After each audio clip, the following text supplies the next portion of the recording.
Good afternoon and a warm welcome to all our participants across EPS platform, YouTube and Twitter to Business and Banking Dialogue. As you know, we have started this new series from yesterday. My name is KK and today our guest is Mr. Udayan Goyal from London, UK. Mr. Goyal is vastly experienced. You have met him earlier also. He's a global investor and is a co-founder of two investing companies, Apis and Themis Group. He is perhaps the first specialist global investor in fintech. Today, we will discuss with him on the topic of open architecture in financial services. It's great to have you, Mr. Goyal. How are you? Good to see you again. Yeah. And good afternoon. Actually, good morning still from London. Yeah, good morning to you and good afternoon to others. So since we met last week, UK has been opening up economic activity, isn't it? And so are other European countries opening up. Indeed. Yeah, indeed. I think most of the European markets are now rapidly opening up. I think flights are broadly starting from next week onwards across Europe, and by the 15th, through most markets, and by the 1st of July, I think across all markets. There are some varying levels of quarantine that are going to be put in place between markets, but these corridors, what they call air bridges, are probably going to get opened up by, we think, beginning of July. So I suspect Europe will be pretty much back to more or less normal by middle of July in terms of travel and access. Yeah, thanks. That's a great news. And so also in India, they have announced a gradual opening up. So is that the pandemonium is on a wane or is getting weaker, according to you? Or? I think the general view is that it's coming more under control.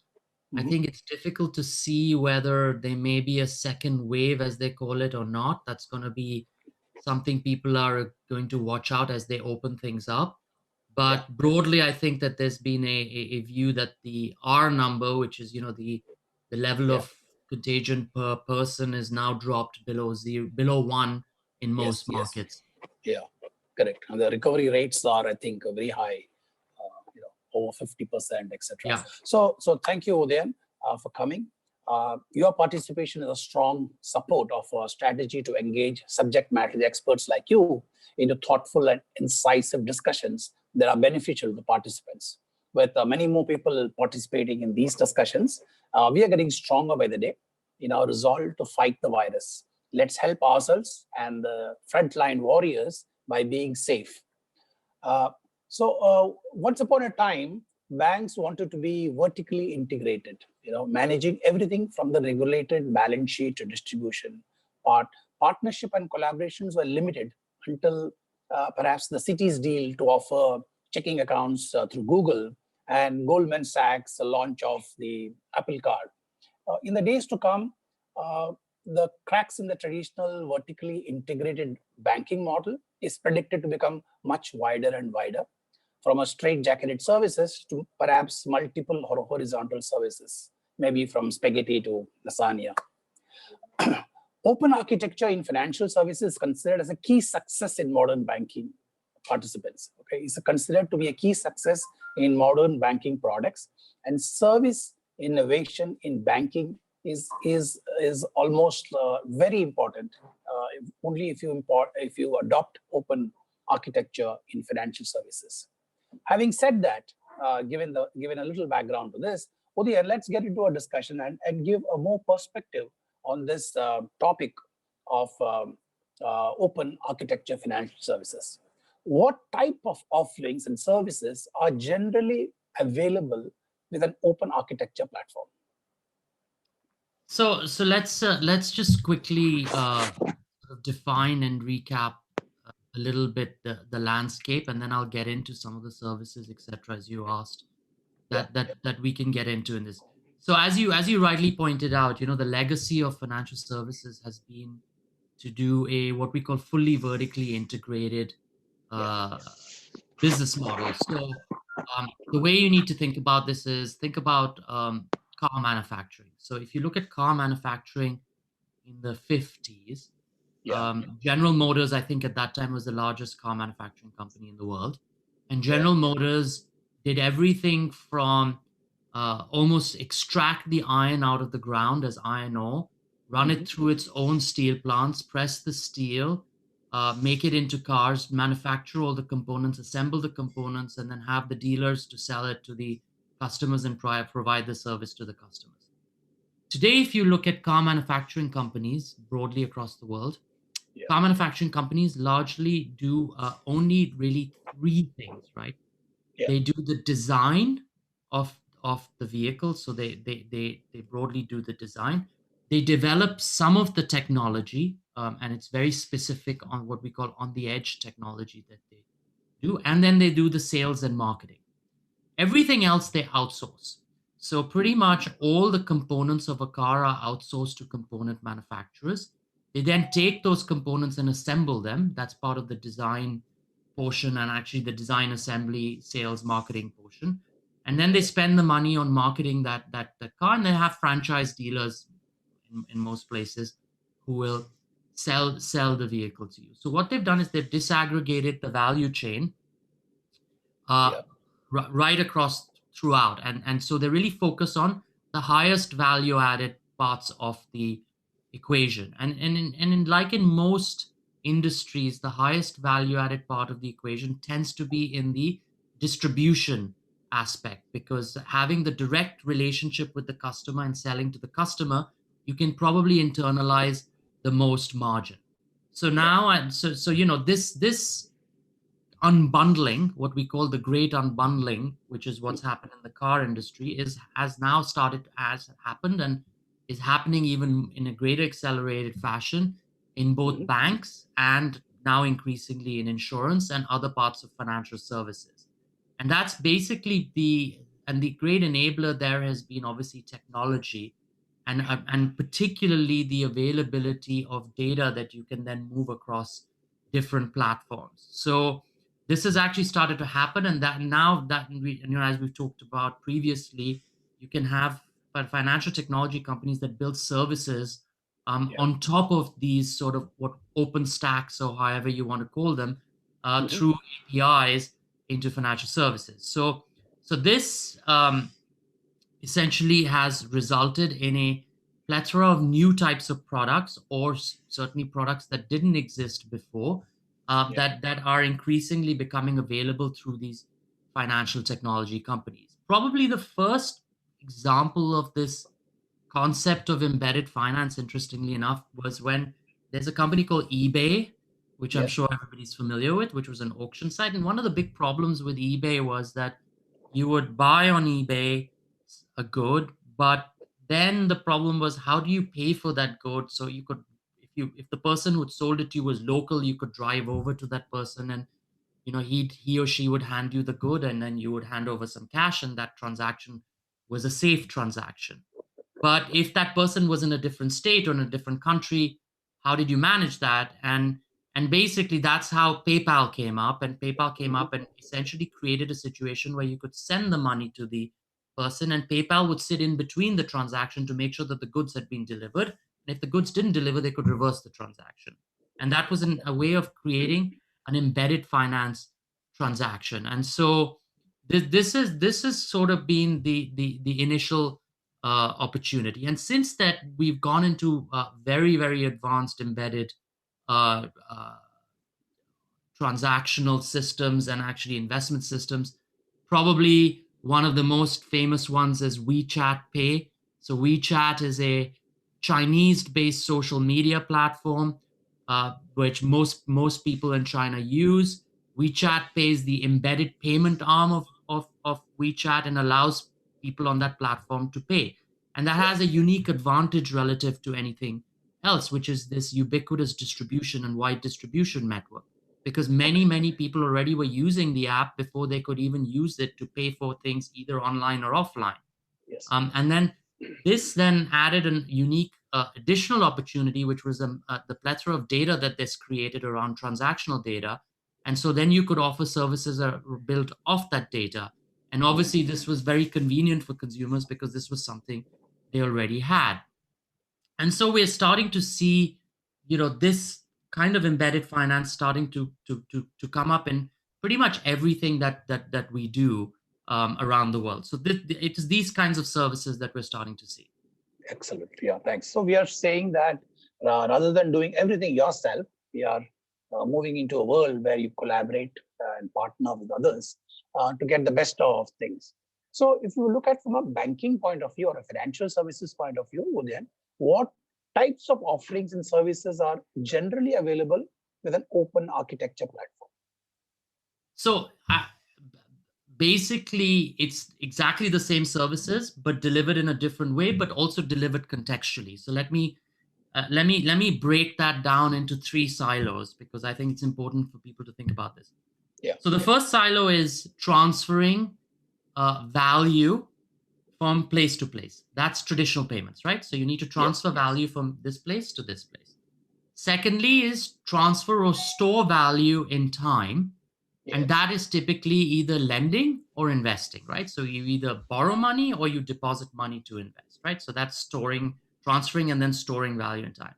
And then the third is actually this concept of managing the entropy in value, right? So, because you have issues like inflation, and you have to manage inflation in terms of value. And that's where insurance comes in and long-term savings come in. So those are the kind of three silos that you're starting to see. Now, what you're starting to see in the old days, the delivery of those three silos were, in the first two was really traditional banking. In the third was traditional insurance. What you're starting to see is embedding it. So I gave you the example of WeChat Pay. I gave you the example of PayPal. These were actually initially embedded into the other platforms. So the WeChat platform, or in the first case, the PayPal platform before it spun out. But you have many aspects of embedded finance that are including. You know that WhatsApp is building as well through an UPI interface, a payment platform.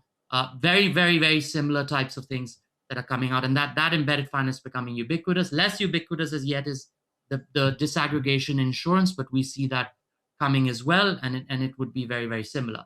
So what's interesting is so conceptually it's pretty much the same services that used to be delivered, because those are the needs that we have.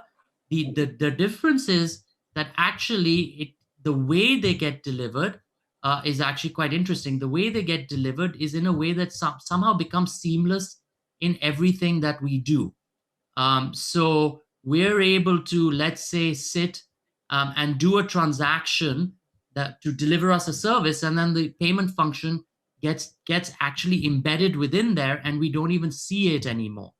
And so this concept it relies on I would say a few broader concepts.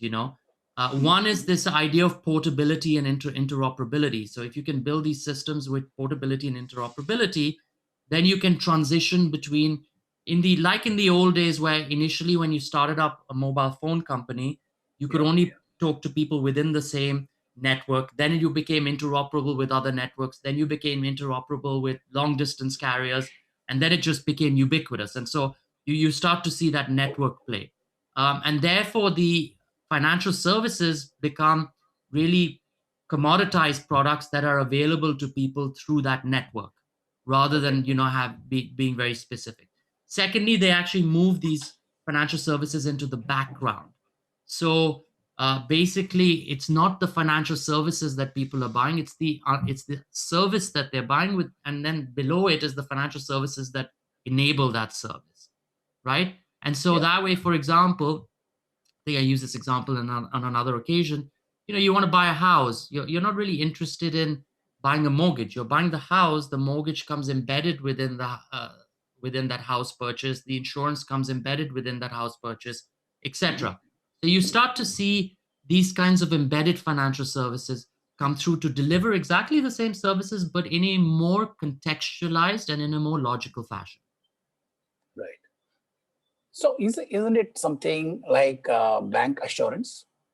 Like you offer different products. Could we say that? No, yes and no. Bank assurance is insurance companies using the distribution reach of banks to cross-sell the insurance product.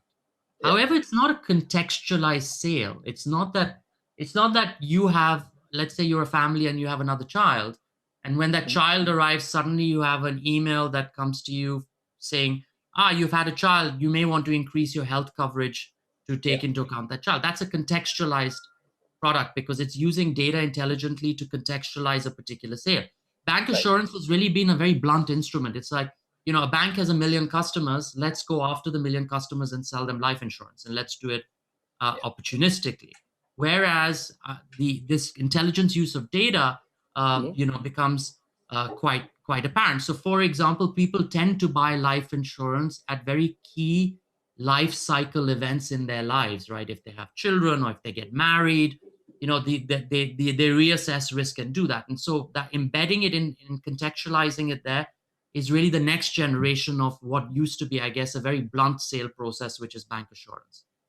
Okay. Yeah. Great. Thanks. Thanks for drawing out the difference between bank assurance and open architecture financial services. So, besides being a one-shop service, shall I say that you get a lot many services from one financial institution? What other benefits can clients derive out of this? The main benefit is one of convenience. Yes. And convenience comes in two forms. One is obviously the logical place to consume a particular financial service rather than having to think about it in sort of isolation, which is often difficult. The Mhm. second thing is actually that what it allows you to do is create massive efficiencies. Okay. So you can actually consume these more in a bite-sized process. So let me give Mhm. you an example. Car insurance, we typically buy car insurance either on a monthly or an annual basis, right? So Mhm. you renew your policy, and typically it's an annual renewal, and then you're paying on sometimes in monthly installments, sometimes you're paying in annual installments, but broadly you're committing to a year with an insurance company, right? That's what we do.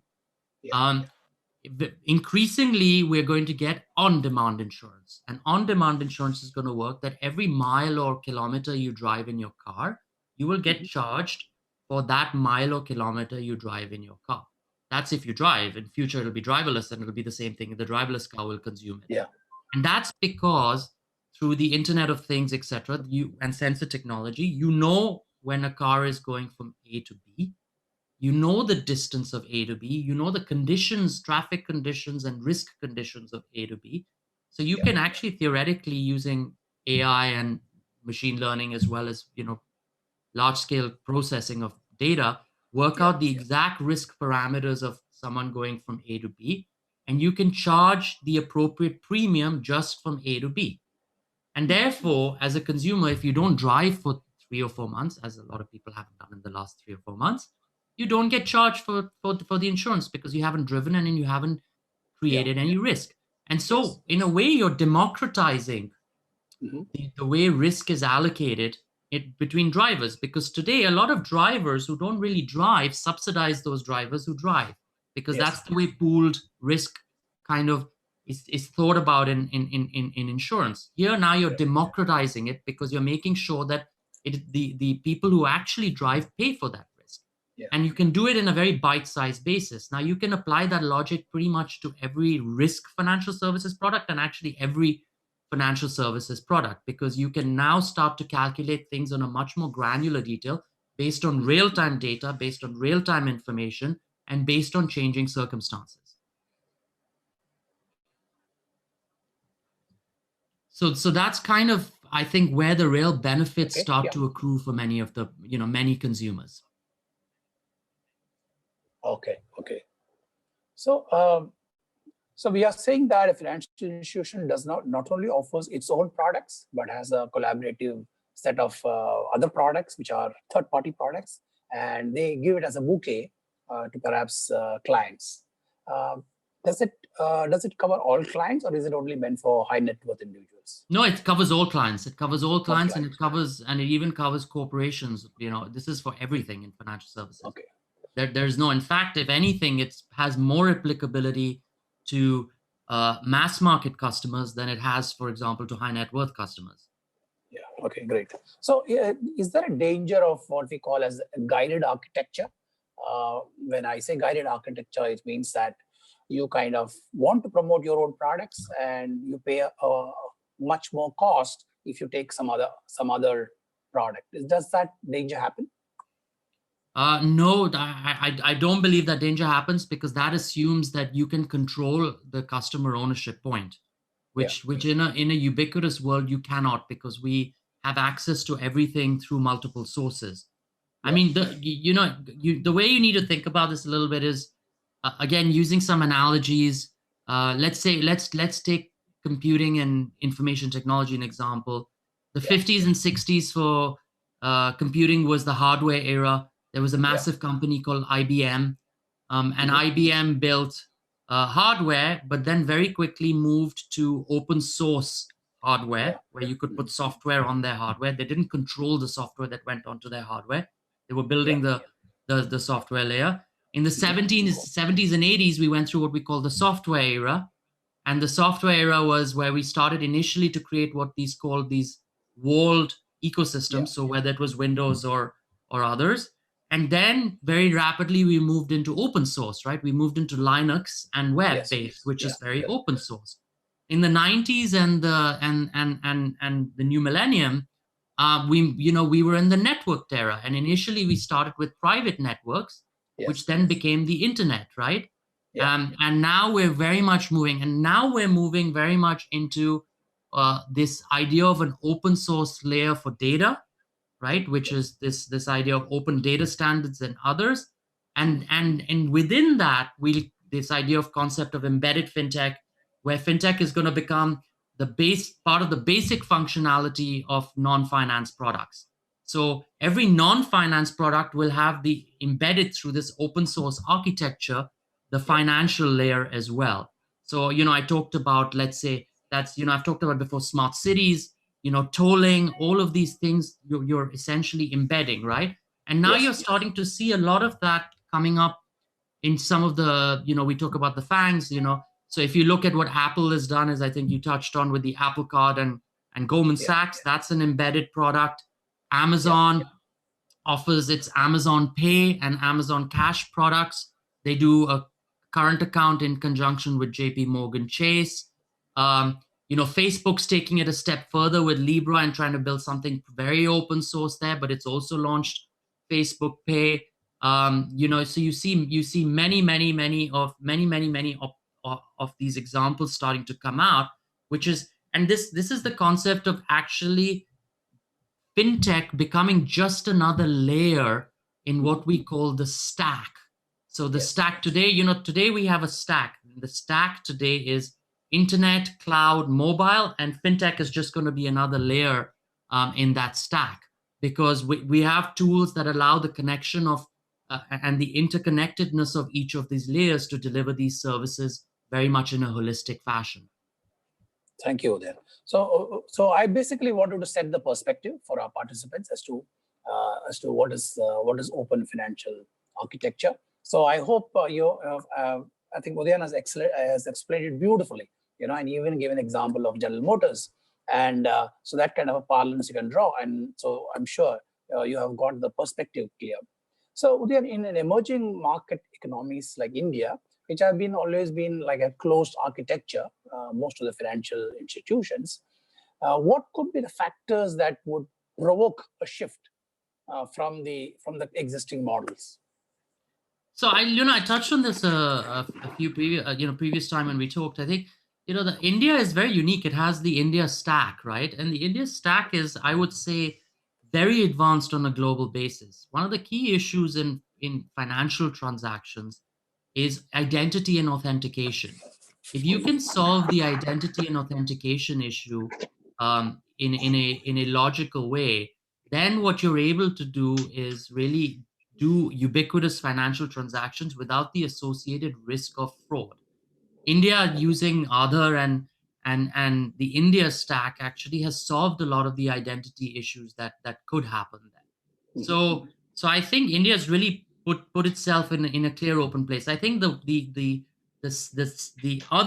only thing really missing right now is a PSD2 type infrastructure. PSD2, Payment Service Directive 2, which is a European Union piece of legislation, similar in the US, called open banking. In Australia, it's open banking. In UK, open banking.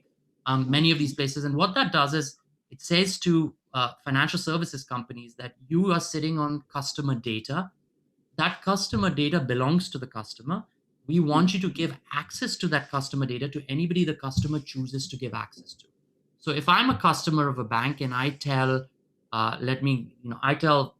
Facebook, you can have access to my customer data, and I give it permission, then using the right credentials, Facebook should be able to go in, pick up my data from the bank, analyze it, mix it with the other data it has on me, and provide me better services and better, more customized services. Yeah. I think that once that layer is from a regulatory perspective sorted out, and also you put into place adequate data protection regulations, such as the ones that exist in Europe called GDPR and others, then what you're able to do very quickly is create the right stack and the right ecosystem to build these ubiquitous products. And we've started to see that already in India. There are already some companies that I've looked at that are starting to do that in interesting areas such as trade and commodity finance and others, where they're writing into the India stack and they're building these products on top of these APIs. Okay, thanks, sir. So before I get into further discussion with Udayan,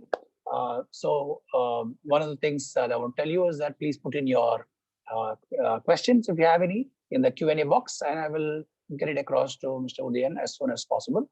Another important announcement I want to make right now is that besides Twitter and YouTube, we are also live on Facebook right now. Okay, so this particular discussion that we're having with Udayan is actually also live on Facebook. So we are going across channels, just like the topic is all about providing various services. We are also offering this show across various channels. So please put in your question and answers as soon as possible before we run out of time. Udayan, one question that comes up is that there are different types of products and services that are being offered to the customers. Are these regulated by a central bank or any other authority?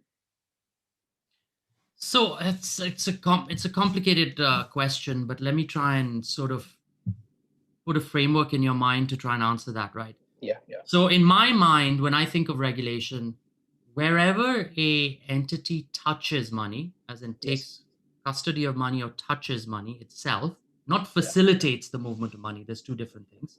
Yes. It should be regulated. And the reason behind that is obviously money is a store of value for people.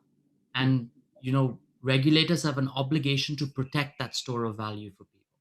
So in most countries, if a bank goes bust, there's deposit insurance, and that deposit insurance will repay the money. It's to get typically a collective scheme that all the banks and financial services companies get together and pay into some sort of pool that does it. And even if that pool is depleted, the government will typically step in and refill it, because otherwise you have run on banks and all sorts of nasty things. So what that means is that ultimately it's the taxpayer that is ensuring that infrastructure. And if the taxpayer is putting something, then you obviously need to have appropriate checks, balances, and controls to make sure that infrastructure is safe. If you're just facilitating the movement of money, then really the regulation has to be slightly different. I'm not saying that there mustn't be any regulation, because one of the things you have to be very careful of in financial services is to make sure that the consumer makes a decision based on appropriate information and appropriate education, so that you don't have mis-selling. And so you have regulatory owners to make sure that there's no mis-selling. Now, for a very simple product is, I want to pay you some money online. It's very difficult for a financial services company to mis-sell that, right? If I say I'm going to pay 100 and you receive 100, to argue that that's been mis-sold, we start to get into more of the mis-selling issues in the entropy, the third bucket I talked about before, which starts to talk about insurance. So we talk about, sort of complex savings products. So the more complex you get, the more there's a need for regulation at that level. But for the very simple embedded financial services products, as long as you are facilitating the movement of money, Yet I don't think that there's any really real requirement to be regulated. And actually, interestingly enough, that's why a lot of the large technology companies very quickly got into those services, because they're very lightly regulated for those reasons. Where the money sits and where the silos of money sit, there obviously has to be appropriate regulation. So we talked about WeChat. WeChat runs one of the, I think, the largest money market funds in the world. The fund itself is highly regulated, right? But the movement of the money into the fund through WeChat Pay has, it's got a much lighter regulation. So what you're trying to do is apply appropriate regulation to the appropriate parts of the value chain. Okay. Yeah. Thank you. So I want to discuss with you about FANG, which is the, so we'll talk about FANG a little later. But I would like to take a question that's come from YouTube. So these kind of questions maybe kind of go a little off the track, but we have to take as many questions as possible. So please bear with me. So the question from YouTube is how banks can leverage BIAN, that is a banking industry architecture network, BIAN as we call it, APIs to build open architectural financial services. And the second question he asks is, he or she, I don't know, what are challenges for the banks to adopt and implement it? Sorry, if I just missed a little bit of that question. I had a little bit of a tech dropout. I'll repeat the question. The question is that how banks can leverage BIAN, that is BIAN, Banking Industry Architecture Network, APIs, to build open architectural financial services. And the second question is, what are challenges for the banks to adopt and implement it? So, I mean, look, I think the adoption and implementation is broadly based on technology challenges that banks have. You have legacy technology that exists in these banks, Yes. which in these open architecture means that they really require a re-architecting of the banks and in the way the technology systems are set up. So I think that's where the real challenge is going to be. You may have the regulation there, but then they need to rebuild APIs, etc., in order to do that. So I think that's the way you need to think about those sorts of issues. Okay, great. So let's move to this topic of FANG. Basically, FANG means Facebook, Amazon, Apple, Netflix, and Google, a combo of these giants as fintech companies. Okay, they seem to have accelerated the trend of value chain reconstruction in banking and expanded the bouquet of services. So your thoughts on that, sir, Udayan?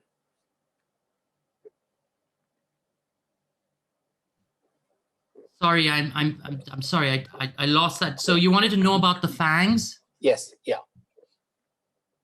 So I think, look, I touched a little bit on the FANGs earlier, right? So I touched on obviously what Apple has done with Goldman Sachs. I've touched on what our friends at Amazon have done with JP Morgan Chase and with Berkshire Hathaway. I've touched a little bit on some of the, Google is now thinking about Google Pay and how it pushes out Google Pay. Yes. Facebook is also going to be getting increasingly involved through Libra and others. So you're starting to see how the FANGs are really starting to play. Yeah. So my question to that is this experiment a success already, or do you expect a major transformation in financial services with these kind of FANG collaboration? No, I think we expect a major transformation in these financial services, because over time these financial services are all going to get distributed through the point of logical distribution. And the point of logical distribution is the point of engagement for most customers, because once you start to embed financial services, people will consume them where it's the logical point of consumption. So we talked about that earlier, right? We talked about you don't consume a mortgage, you buy a house and the mortgage gets embedded. So that's why you're seeing the rise of what we call the super app. The super app is becoming something that is becoming ubiquitous in places like Asia, because ride-sharing companies who have a point of engagement with you because you use it all day long can therefore embed all the other services alongside the app, right? And so as you do that, people can consume in a very logical way. People can consume. So I think that's the kind of thing that we're starting to very much see across the world. And I think you'll start to see that distribution will largely get taken over by people who have that logical point of interaction and consumption. Okay, great. Thank you, Udayan. So let's take a question, Udayan, directly from Mr. B.S. Murthy. Mr. B.S. Murthy has been the chairman of one of the largest financial regulatory institutions in India. And he would like to ask a question directly to you. Mr. Murthy, welcome to the show. And could you unmute yourself and ask the question?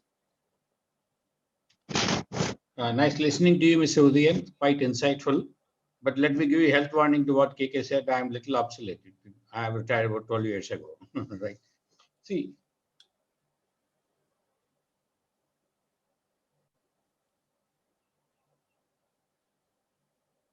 Mr. Murthy? Yes. Sorry. Yeah, we couldn't hear you at all. We couldn't hear you. Sorry, Mr. Murthy. Sorry. Can you hear me now? Yes. Yes, we can hear you. Yes. Okay, fine. And I'm just telling in a lighter vein and kind of health warning to what KK said. I'm retired 12 years ago, so you should grant me some kind of obsolescence kind of a thing, whatever I ask, right? Say, I have just two questions to ask you. Ownership of the customer is contested in a number of environments, right? In a number of use cases as well, especially with reference to the payment system and all that. So my first question is that, have you come across that? Is it quite frequent, this contesting ownership of the customer and all that? Can you give some examples where it arose and how they are resolved and all that? Number one. Number two is, China has rolled out its own central bank digital currency in a small pilot, of course, and all. So where do you see this probably panning out and what impact it can have? Okay, I think let me answer the first one first, and then I'll take your second one. On the customer ownership point, I think the concept of customer ownership is a legacy concept, right? It's a legacy concept that I think a lot of banks and financial institutions have. And actually, it's KK, we talked a little bit earlier. You talked about what are the barriers for banks to get involved in open architecture. I should have said there.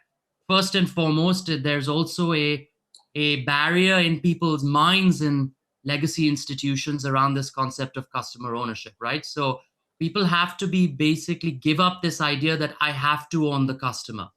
They need to move on and say, actually, what I should be doing is providing the most value to the customer and not worrying about customer ownership. If I provide value to the customer is going to do business with me, right? Rather than, I own the customer. And if somebody takes the customer, I'm going to take them to court and fight them in court because they've suddenly taken customer ownership. So this mindset obviously has to dramatically change. And I think that, to your point, I think that's what's going to happen. I think the concept of owning customers and the concept of maintaining the ownership of customers is going to go away. I think what you have to understand, I think, is that technology companies and large consumer brands, will become the gatekeepers for financial services products.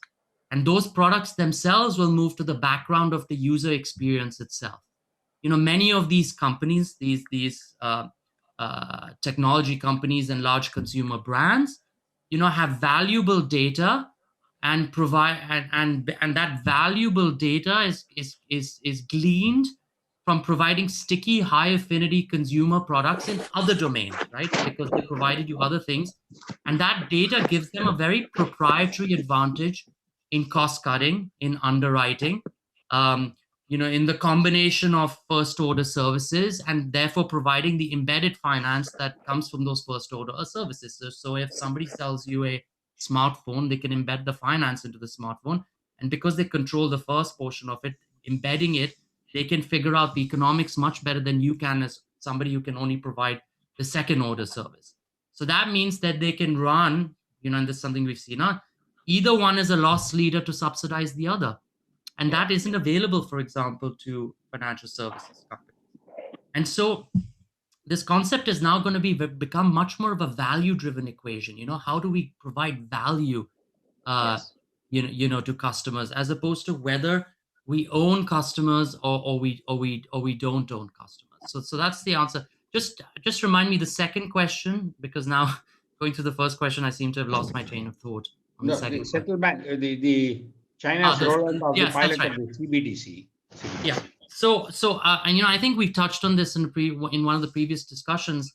You have to bifurcate the crypto field into pure cryptocurrency, which is basically a non-fiat based cryptocurrency like Bitcoin or Ethereum, and fiat currency that's now being digitized using the blockchain platform as an underlying technology. And that's what the Chinese essentially are trying to do. What they're doing is that they're adopting this new technology to create efficiencies in payments. One of the greatest things about the blockchain distributed ledger technology is it takes out massive amount of friction from payments, because friction exists in payments because let's say you need to move money from China to the US, or let's say China to India. Let's say you're moving dollars from China to India.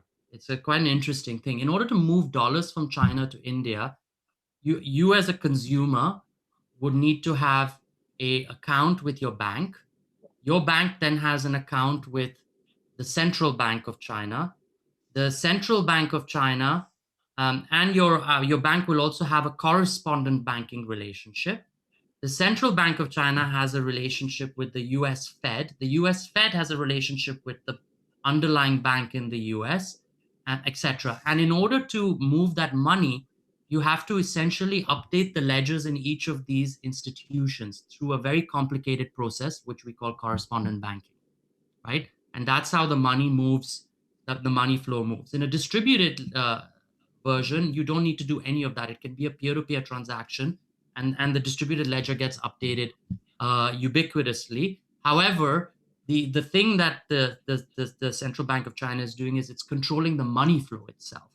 And that's more of a fiat way of looking at currency, so that it actually can control things like exchange rates, inflation, and others, which in a pure crypto world, you don't, because there's a finite amount of supply, a bit like gold, and then the market decides value. So I think and by doing what the Chinese government is doing, and by doing that, what they're trying to do is create a very efficient currency that doesn't have the cost associated with it like the US dollar or other currencies do.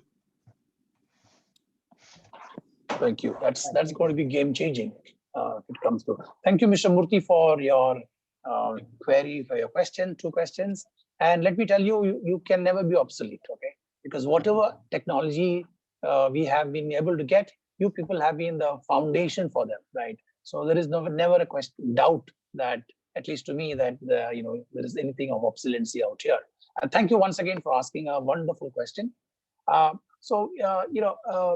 Udayan, if providing a bouquet of financial services is the way forward, what is its adoption in the globe, and do you see such adoptions in the globe?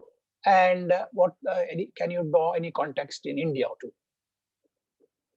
So when you say adoption, you mean this concept of the embedded financial services? And yeah, I think I've given you quite a few examples.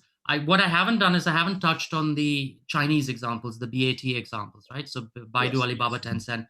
So China, of course, has been, I would say, is the global leader in this space, right? It is well ahead of any other institution, and the any other institutional market in any other country, really. And so today, almost every Chinese is deeply embedded into social media platforms. They use WeChat and others. And as a result, there's a lot of data on Chinese that exists through these social media platforms. And so you have massive companies. And probably the most interesting company, in my opinion, is a company called Ping An, which is one of the largest insurance companies in the world, actually, and really has grown up in the last 10, 15 years. I mean, it just didn't exist before.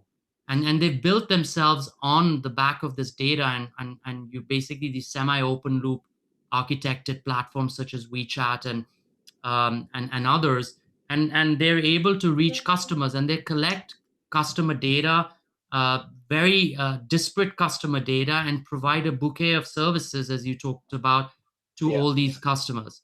So I think you're definitely starting to see that ubiquitous service through what Ping An is provided, and they call that the Ping An One account. They call it. So basically, everybody has this kind of one account, and Ping An today, just to give you some stats, it's 1 million employees and agents. It does healthcare, auto sales, real estate listings, banking services, 300 million customers, 350 million customers on its one account portal. It is considered the most valuable insurance brand in the world. It serves probably the most dynamic consumer market in the world. And this ecosystem that it's built through this gateway is actually, the way a lot of the other, when I talked about large technology companies, large consumer brands, a lot of what they're going to try and do in the future. And, so they've focused on, the way they've thought about it, they've focused it on two areas. They're focused on pan financial assets, and they're focused on pan healthcare. And as you know, through this crisis, healthcare has also become extremely important. And they think about it through two growth models.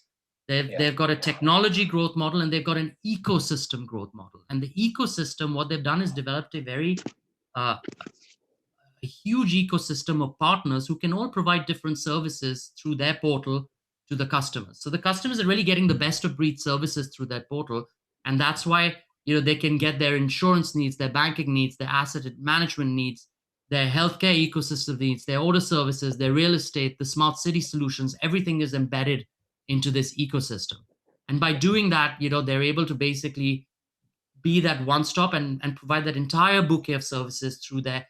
And what makes all of this possible is the leveraging of the data across all of these different silos and ecosystems to provide the best solution to the customer. Thank you. So that's a great example you gave about China, the Penang one. Since we are talking of China, let's look at the other three giants in China: the Baidu, Alibaba, and Tencent. Okay, so any thoughts how they are coming together? Are they disrupting the entire financial services value chain? And any examples there? Yeah, I mean, there's lots of examples. I mean, we ourselves are invested and looking at a number of companies in China that use those platforms as a key customer acquisition vehicle. So what they're doing is they use those platforms, they go in, and as people interact through those platforms, they interact with our company. They're able to leverage the data of those platforms and do it. So these become essentially the networks which all of these new age insurance companies and new age financial service companies can interact and do business with people. So I think this is this is essentially the carrier approach which I touched on earlier, and it's pretty much ubiquitous across China. And so today most people in China will not have a typical customer relationship with a bank or insurance company. They will typically interact and they will typically purchase services, etc., through these channels. They don't really go through traditional channels in the way we're used to it in other parts of the world. And so it's very, very deeply embedded already in China. Okay, yeah, will be good to see how it moves along. So, Udayan, one of the things that happens is, you will have many financial institutions coming together, offering various kind of products. So, for an investor, okay, from an investment point of view, I'm asking for an investor, is there a way to find out about an advisory firm such as their employment history, certification, licenses, how are they compliant, before actually investing in that company of advisors and brokers? Because we often don't find that. Is there anything available? So I think that's more of a regulatory point, right? I mean, in most countries, like, let me give you the UK example. If I want to check the licenses and regulatory status of my broker, I can go to the FCA, Financial Conduct Authority website, and I can put in the name of that broker, and I'll see all the permissions and what they're allowed and what they're not allowed to do, and what their history is as well, whether they're being sanctioned or not sanctioned, etc. That is, in my opinion, that what you're talking about is really the transparency on a regulatory side of how regulators, and that's something the regulators need to build, embed, right? One of the things the regulators need to do is have much more of an automated fashion of checking that somebody's authorized to do particular business. I think all of that will come. We're going to have AI-based surveillance technology. I already start to see it in many markets and market segments. where artificial intelligence looks at a particular segment, make sure that the authorizations are there, make sure they're doing it, and also surveilling the way they're doing business. And if they're doing business in a way that breaches rules, immediately sanctioning them or actually warning them and investigating that. And this is something that'll become more ubiquitous as we move into this kind of embedded finance, the new world of embedded finance. Okay. Yep. Thanks. So I have another question coming to you. This talks about India. So doesn't the robustness of India's stack, which you already spoke about, coupled with Aadhaar and the world moving to authentication via biometric and behavioral dynamics of the customers, offer a perfect opportunity for a digital bank only? Absolutely. I think it offers absolutely the perfect opportunity for a digital bank only, and particularly post-COVID, where we're going to accelerate digitalization in a major way. It absolutely does. The question mark is, even in a digital world, how do you acquire customers? The infrastructure exists, and I can build a digital bank on the back of the India stack, assuming the Reserve Bank of India gives me a banking license to do so, which I presumably, under the right conditions, the Reserve Bank would do, right?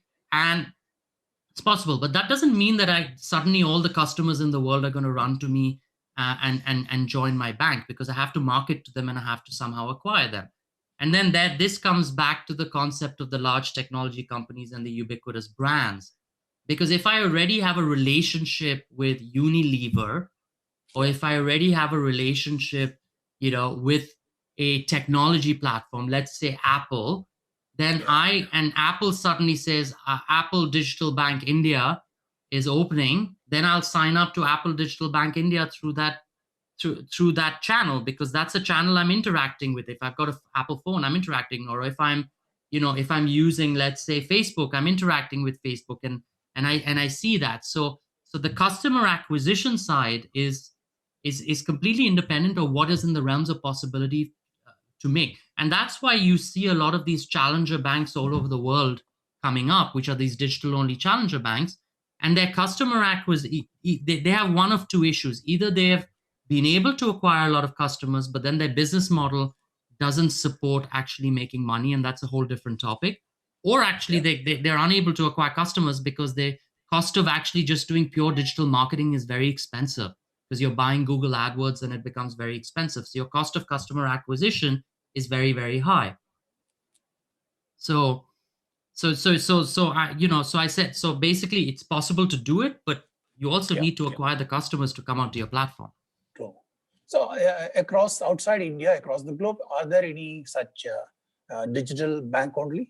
I guess that's without a brick and mortar. Yeah, sure. I mean, you have Revolut here in Europe, which is very well known. I mean, I invested in the first three, through the various companies we have invested through. Simple, which was the first digital bank, which there was then bought by BBVA.